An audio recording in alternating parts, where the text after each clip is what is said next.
I support Miya's law. I support Miya's law. I support Miya's law. I would, Lord, you know, Lord.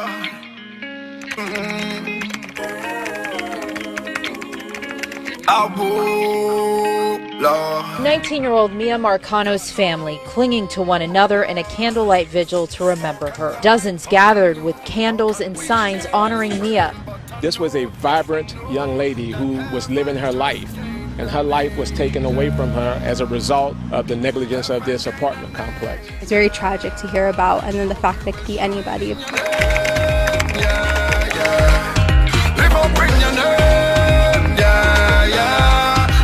I support Miya's law. I support Miya's law. I support Miya's law. Miya's law is proposed bipartisan legislation in the state of Florida that endeavors to ensure a higher level of expectation of safety and security on residential properties through the implementation of higher levels of background checks for employees, limitations on the use of master keys, and other critical areas of safety and security for students and other vulnerable populations. We need your help. Why is Miya's law needed? Miya's law is absolutely critically needed to help provide an extra sense of security for students and other vulnerable populations that are residing in the state of Florida. We need your help. This law is critical. I support Miya's law because women should be a first priority when they are missing and not an afterthought. I support Miya's law because if we are supposed to feel safe anywhere, it should be the place that we call home. I support Miya's law, and I hope you do as well, because Miya's law can help protect the communities that are most vulnerable and possibly save your child's life. Yeah, we know nearly 27,000 people, most of them that don't even live here, have signed an online petition to demand those security changes. A group of people out here protesting the apartment complex where she lived and worked. The sign here says, "We have no lights, no cameras, no Miya, justice for Miya." Tonight, we're hearing from these residents. They are seeking justice and accountability for Miya's death. We're out here today to tell Arden Villas that their negligence is what caused Miya's death, and we believe that there should be proper security measures taken after this event. If Arden took the proper security protocols like they should have, run proper background checks, Miya would still be alive by now. I support Miya's law because she did not deserve this. Yo apoyo la ley de Miya porque todas las mujeres se deben sentir seguras en su propia casa. I support Miya's law because safety should always precede profits. I support the Miya Marcano law because it could have honestly been me. I support Miya's law. And me. No means no. I support Miya's law. I am Miya's brother and we fight to save your loved one. As Miya's father, I firmly believe that Miya's law, my beautiful daughter's law, can save lives. Miya's law transcends barriers. It will protect everyone, including you and your loved ones. Together, we need your help. As Miya's mother, we plead with you to support Miya's law.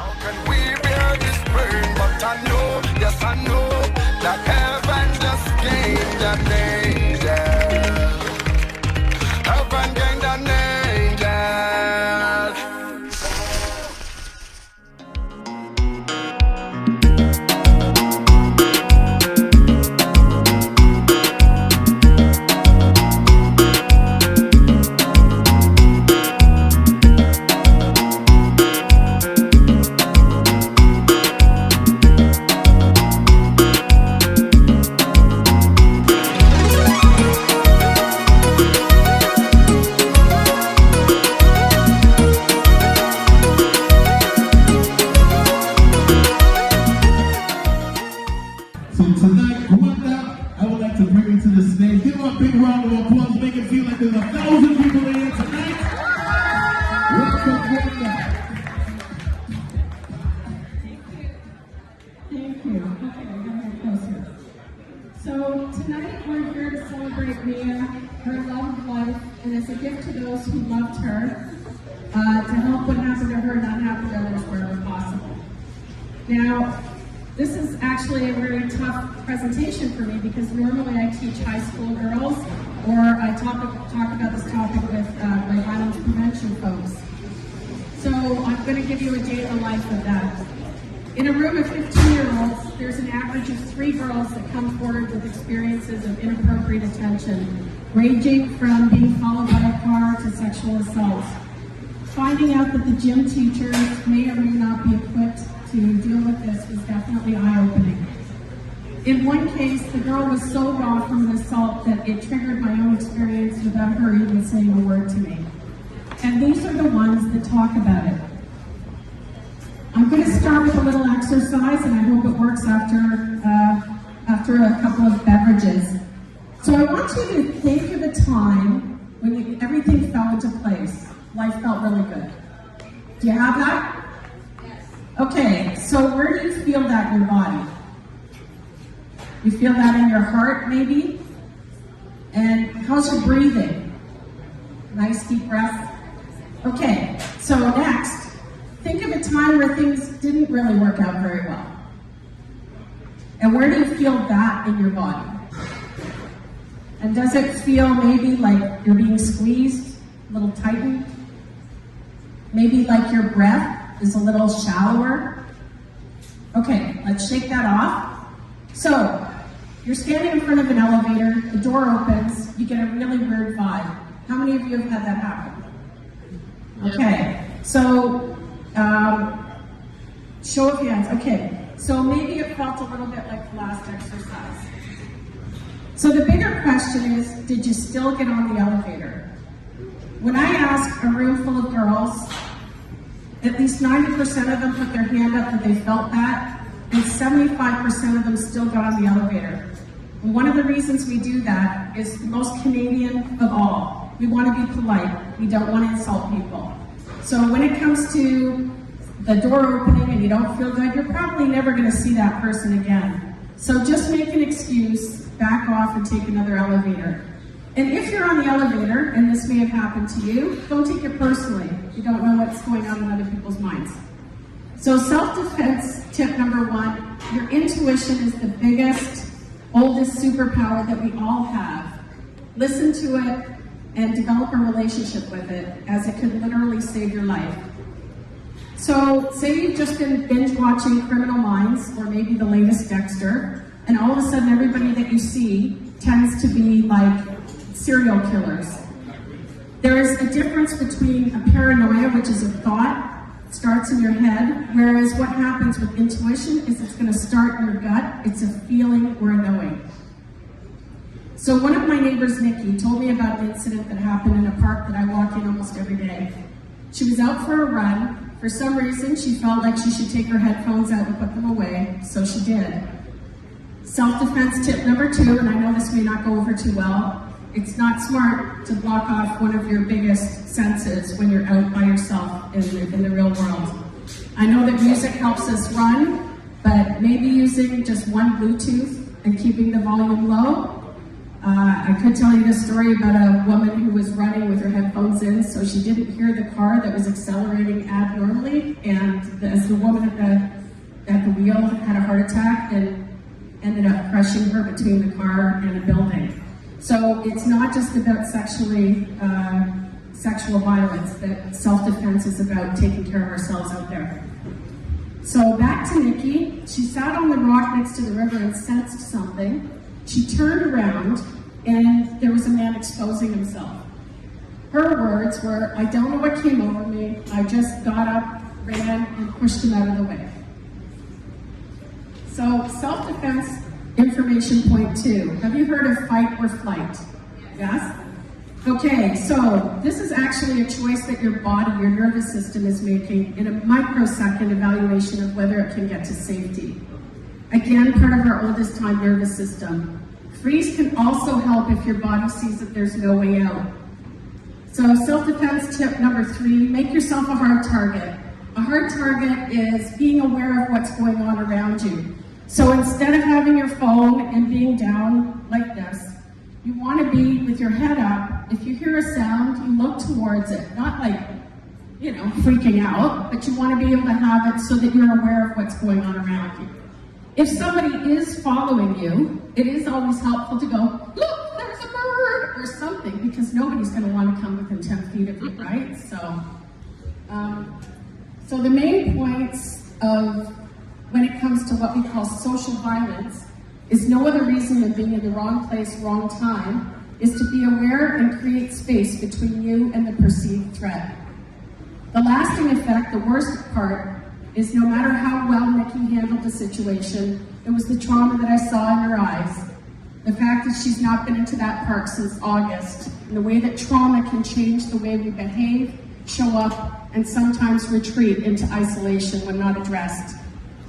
And now for the real facts. This accounts for maybe 7% of the assaults, yet almost 90% of normal self-defense teaches a violence aspect, martial arts, or some fighting of some sort. And don't get me wrong, we at Safe International teach physical responses as well. It's just not our main focus. Self-defense is the legal, moral, and ethical responsibility to protect yourself, those you love, and your property. It does not mean that you can go all Bruce Willis and Die Hard on their ass. In fact, with cameras everywhere, how you approach a situation can land you in jail for appearing to be the aggressor. Anyone with boxing or martial arts advanced training will be held to higher standards as they are and can be more effective in their violence. Ask any doorman or bouncer, their focus is on de-escalation, removing violence where at all possible.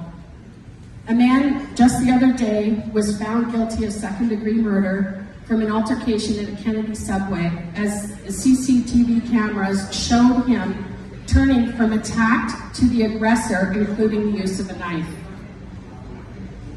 Ego has no place in self-defense. Even if somebody else starts something, you need to be able to create space between you and the threat. De-escalation is our best tool. Our main objective is to get home safely, not to prove how tough we are. Now, the real world. The biggest killer of women is men. Domestic violence is an epidemic. 1 in 3 women have experienced inappropriate sexual attention in their lifetime, mostly from the ages of 15 to 34. This happens to boys and men as well, yet it's not as prevalent. I'm not going to give you a bunch of statistics, but the most important thing that I'm going to tell you tonight, as you all know, is 93% of this type of attention is done by somebody that is known, loved, and or trusted by the abused. That's the part that leaves the most damage and makes it the least reported. Thanks to the Me Too movement, more are reported, yet only 1% make it to any kind of legal proceedings. How many of you are familiar with the term grooming?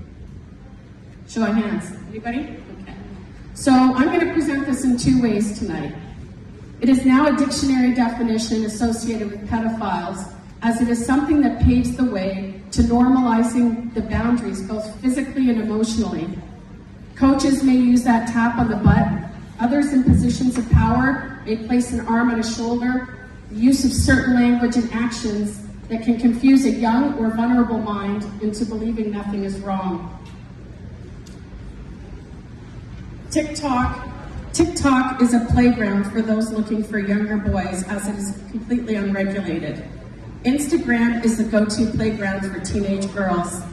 Preying on a hope to be a model or to be able to master a new dance move, this is a methodical process to move into the target's world. Yet, let's look at the way that we as a society normalize these things as well. Don't talk to those that you know, that you don't know, unless it's Halloween and you have a cute little costume. Or maybe it's sitting on Santa's knee. Or more insidious, give Uncle Joe a hug, let Aunt Sally hug and kiss you. I want to be clear, most people are loving, supportive, and not a threat. Yet allowing a child to choose who they trust for whatever reason should be encouraged. When parents say to their child, "Say hi to Gwenda," and they start to squirm, I look them straight in the eyes and tell them it's perfectly okay if they don't feel comfortable. We tend to think of things with our adult mind instead of their developing mind in many cases. It's important to teach instinct and intuition instead of fear. Now, onto human trafficking. Did you know that 401 is a pipeline for this activity? While there are task forces working on this, the best defense starts at home. How many of you do online business? So I'm going to read you something that came from a Salesforce webpage after a Google search of how many contacts it takes to make a sale. The 6 to 8 touches it takes to qualify a lead are crucial components of the lead nurturing process, allowing marketing the opportunity to educate and inform prospects as they move through each stage of the buying journey. Facebook and Instagram have identified that it takes an average of 9 contacts online before a child is trafficked. It's a sales cycle for a predator. Parents, I know we like to keep a firm hand sometimes, yet I would ask that you ensure that your child always know they have a safe place to talk to you or someone close to you. It's important to begin that ongoing conversation with your child, no matter how uncomfortable it may feel. Knowing people can talk to us, parents, co-workers, friends, if someone is making us uncomfortable at any age is important. Traffickers zone in on girls who may be having challenges with their parents. This is something called boyfriending. Usually the guys are a little older than high school, yet they overhear a girl talking in a mall or some other place frequented by teenagers about how their mother doesn't get them, they can't get anything they want. Then this guy starts shining a light on them. They drive a nice car, they start buying them things, new clothes. They start putting wedges between the target and supportive friends and family. Make no mistake, this is an equal opportunity crime in a multi-billion-dollar industry. All socioeconomic categories, any one of the human race is affected. Yet we think it only happens in faraway countries. One of the most profound stories I know of is of a girl who was 15 at the time. She lived in an upper middle class neighborhood. This boy was charming, would drive her around, he bought her things. She thought he was her boyfriend. One day while driving home from school, he drugged her, took her to a house and where he taped her having sex with multiple men. He used this video as a hammer over her head for 3 years. She was embarrassed and thought her parents would disown her if they knew. Shame is a powerful motivator. She lived at home during this whole time. Last place is the workplace or other adult situations. Where you observe any kind of inappropriate behavior, say something. I had a coworker tell a joke about the difference between rape and good sex. I told him it wasn't funny, yet the other man in the room said nothing. Men, this is where we need you. There are men who love women, and there's those that don't. You know the wolves in sheep's clothing. There needs to be a conversation between men that states that locker room talk is not appropriate. Whatever we see and hear enough times becomes real. And as I tell the girls, have your own bank account, keep connections with those that love and support you, and cut ties with those who are trying to cut you off from those that do support you. When you go out on the town, travel in groups, and maybe one can be the DND, the designated non-drinker, or the mama bear, as my friend's daughter likes to call it. At the beginning of this university year, over 30 drugged assaults were reported at Western University in one weekend alone. I would advise not accepting a drink from anyone you don't know, and don't leave joints unattended. On a first date, someone is not going to reach out and punch you in the face to see if you take a punch. It isn't always physical. When you believe that they're the ones that have power, they have power. If you're experiencing any harassment from someone in the workplace or your environment, please remember, if you're in physical danger, get to a place of safety. Number 2, no is a complete statement. No explanation is needed. Number 3, once you don't feel right about someone or something, it's in your best interest to refuse any gifts or offerings. Number 4, if it's a workplace, report it to Human Resources, your manager, or a person of authority so that there's something on the record. If we don't start holding people accountable, nothing will change. Number 5, even if you're in a situation where you're not supported, it might be a good indicator that now's the time to start looking for another position if possible. If you've experienced any of these types of trauma, talk to somebody. You really have no idea how amazing the brain and body are at protecting you. There are choices that you're making today based on an event that could have occurred when you were 5, 10, or 15 years old. One of the hardest things, this is one of the reasons I do what I do, one of the hardest things to grieve is the loss of innocence, the loss of safety, and the loss of trust. If you grew up with violence, it should not be normalized. We could compare how hard our parents hit us, yet that leaves an imprint on a young mind. It might be common, yet it should not be normalized. So who do we choose to support as a community? The abuser by not saying anything, or our most vulnerable children, women, and elderly by setting an expectation of what it's meant to be part of our community? I have cards here for helplines and other places to get real advice from those who have been through it. I have cards that will provide you a discount to Safe International's online courses that will provide more knowledge and training. I also do one-on-one sessions for physical practices. I have a table in the back, so if you have any questions, please come and ask me. Based on the latest statistics, 1 in 3 women and 1 in 6 men have experienced abuse of some sort. Until we truly destigmatize trauma and mental health around that, we will never really know if those numbers are accurate. Even with those numbers, at least 1/3 of this room has a story to tell, and maybe one that they've never told anyone.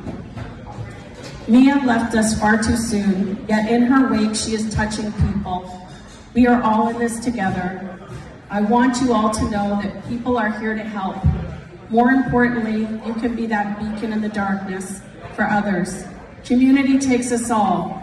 Speak up when safe to do so. Let's look out for each other and make sure we all get home safe. Thank you. Awesome. I want to acknowledge Jamaal in the room. Give him a big round of applause for being here. Came all the way, man. So happy to see you, man. So happy. So like I said, I'm a radio personality on Vibe 105.5 FM in Toronto. I'm an advocate for young Caribbean women in our community. My full-time job actually involves working with the federal government for the past 12 years, and most recently joining the Public Safety Department of Ontario Region. First off, I'd like to thank Natalie, Michael, the entire Marcano family, extended family who are here in attendance tonight, as well as Mia's father again, Marlon, and bonus mom, Giselle, for allowing me to say a few words this evening. My mission here today is to continue the much needed conversation of protecting our young women and our men included in our community. Working in the media, I feel we too hold an important role and responsibility of pushing the narratives of protection and staying safe so that what happened to beautiful Miya can be prevented from happening to any young soul. Building on what Gwenda said, thank you again, Gwenda, I quickly wanted to mention some online resources available to you because I know of them during my full-time job. The Ontario provincial and federal governments launched online resources to help prevent human trafficking within our communities, which is a big problem right here in Toronto. Human trafficking involves recruiting, transporting, or holding victims to exploit them or to help someone else exploit them, generally for sexual purposes or free labor. Traffickers get their victims to comply through various means. Almost 1 in 3 victims right here in Canada were trafficked by a current or former intimate partner. 43% of all victims of human trafficking are between the ages of 18 and 24, so we're talking right around Mia's age. I believe that better understanding the facts about human trafficking, who is at risk, how traffickers recruit and exploit victims, and what signs to look for will increase awareness within our community and hopefully help us better keep our children safe as much as we can. What happened to Miya can't happen again. So what can we do? Provincially, you can visit the Ministry of Community and Social Services website. So basically you would search MCNadzzz and then you would search The Trap. The Trap is a human trafficking digital education tool designed to raise awareness about sex trafficking among middle-aged and high school-aged children and teens. The interactive tool allows you to experience what it feels like to be targeted and recruited by a sex trafficker, so you'd be living through real-life experiences. It features scenario based on those real-life experiences, and with the support of an adult facilitator, youth learn the skills they need to stay safe. And when I talk about an adult facilitator, I'm speaking to some of us in the room, the mothers, the uncles, the fathers, the aunties, the friends. It's got to start with our community so we can stop what happened to Miya to happen to anybody else. As many of you are aware, the Miya Marcano Foundation has a mission to support, educate, and provide resources to families of missing persons while advocating for the protection of students and our most vulnerable population. Miya was taken from her family, her friends, and our community too soon, and what happened to her should never happen again. So please take advantage of starting these important conversations, because we all know how our community stays. Nobody likes to talk. And that's the truth, we all know that. And we need to start talking. There's a lot of adults in this room. You need to start those conversations with your nieces, your nephews, your children, your younger cousins. Because if we don't start that, they ain't gonna talk to us. And if they don't talk to us, we cannot prevent what happened to Miya from happening to them. So I wanna say thank you again for this opportunity to speak. If you guys are looking for any information, I'm sitting around here tonight. Of course, Gwenda is gonna be over here as well. And again, thank you, Natalie and Mike, Marlon, Giselle, the whole Marcano family that's in attendance for allowing us to be here. So I hope you guys enjoy the night. We are here to celebrate Miya. Can I get a yeah? Man, that's weak. Last week. Let me hear you say yeah. All right, so thank you so much again. And I don't know who I'm throwing it to right now. Who am I? Right? All right, so we have another amazing guest in the building. You all know him. As soon as he walks in the building, you can see him. I want everybody to welcome to the microphone, Mr. Jamaal Magloire.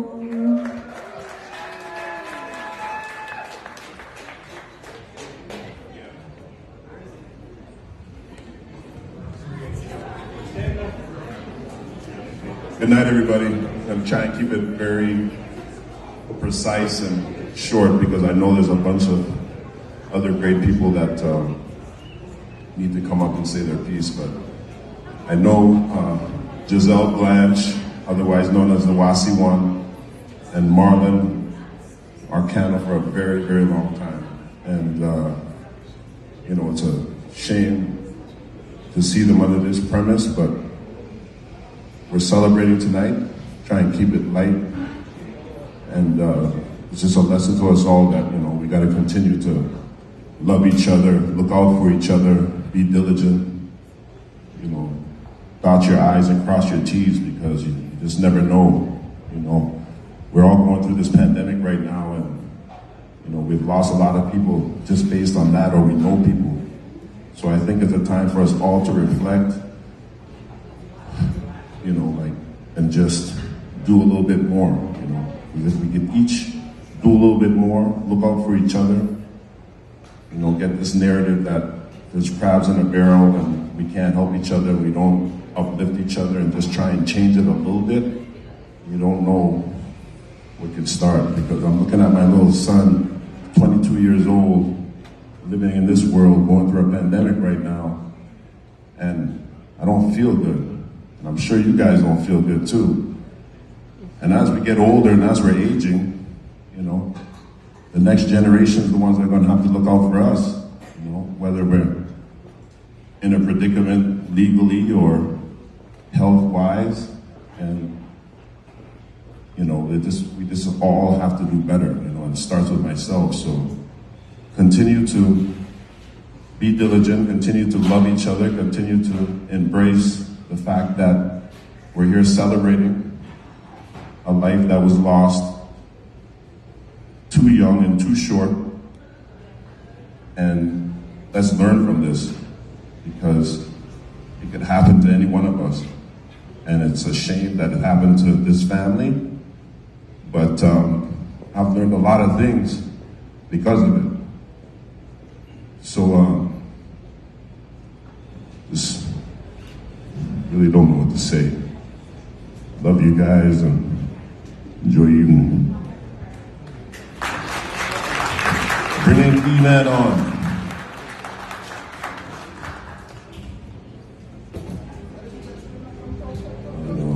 I could talk all night.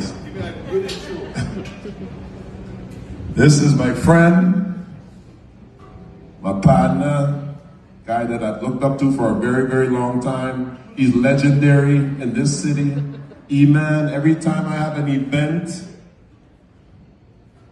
I have pan, I have iron, I have everything. And he's part of it, so bless them, brother. This is for Miya. Thank you. Thank you, man. Amen. Imagine he say he looked up to me. Wait, boy. How's everybody? Everybody all right? God bless you for being here tonight, trust me. You may not even know Miya. I never met her personally, but I loved her because I know Giselle and I know Marlon personally. And I have 3 daughters. So trust me, the amount of tears that I cried for a girl that I didn't know, but that's a Caribbean thing, right? Doesn't matter.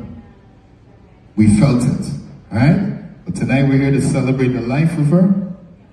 The first song that I'm gonna play, I'm sorry there's no Kleenex and thing on the tissue and on the tables and stuff. I apologize from now. But when I heard this song again, I was like, wow, we could actually change this song and add Miya's name, all right? So the first song, everybody knows it. It's a famous song by Boyz II Men called Song for Mama. I've changed it, Song for Miya, all right? So take out the kerchief and thing because but don't worry, I'll go build it back up. Let's go.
Sing it, Miya. Sing it in your head. Let me hear you.